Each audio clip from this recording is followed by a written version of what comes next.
রাজধানীর উত্তরার শিক্ষার্থী ভর্তি একটি স্কুল ভবনের উপর ভেঙে পড়ল বাংলাদেশ বিমান বাহিনীর একটি যুদ্ধ বিমান। মুহূর্তেই স্তব্ধ হয়ে যায় শত শত কণ্ঠ, স্তব্ধ হয়ে যায় জীবন।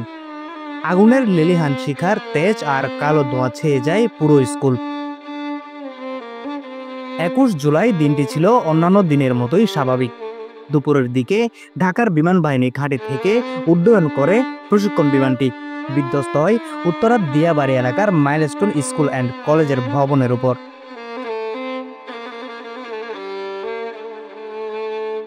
বিমানটি চালাচ্ছিলেন ফ্লাইট লেফটেন্যান্ট তৌকির। এটি ছিল তার জীবনের প্রথম সোলো ফ্লাইট ট্রেনিং। প্রশিক্ষণের এই বিশেষ দিনটি হওয়ার কথা ছিল গর্বের, কিন্তু হয়ে গেল শোকের।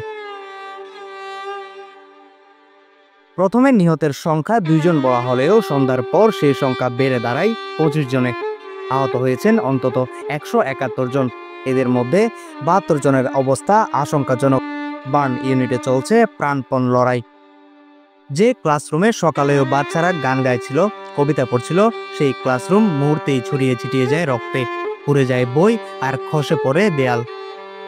মাইলস্টোন স্কুল অ্যান্ড কলেজের একজন শিক্ষক জানান, দুর্ঘটনার সময় কয়েকশো শিক্ষক ও শিক্ষার্থী উপস্থিত ছিলেন। অনেকেই এখনও নিখোঁজ। চারদিকে চলছে প্রিয়জনকে খোঁজার হাহাকার। এই মর্মান্তিক দুর্ঘটনার পর একটি প্রশ্ন ছুড়ে দিয়েছেন অনেকেই। ঢাকার মতো ঘনবসতিপূর্ণ শিক্ষা প্রতিষ্ঠানে ভরা এলাকায় কেন যুদ্ধ বিমান ওড়ানোর প্রশিক্ষণ?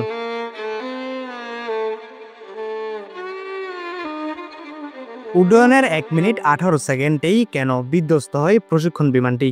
এই প্রশ্নের উত্তর খুঁজে বের করতেই গঠিত হয়েছে উচ্চ পর্যায়ের তদন্ত কমিটি।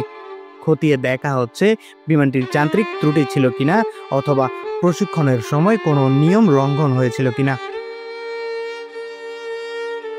এই ভয়াবহ দুর্ঘটনা শুধু একটি স্কুলের শিশুদের অভিভাবকদের নয়, পুরো জাতিকে ভাসিয়েছে শোকের সাগরে। মঙ্গলবার ঘোষণা করা হয়েছে রাষ্ট্রীয় শোকের। News desk, CCN.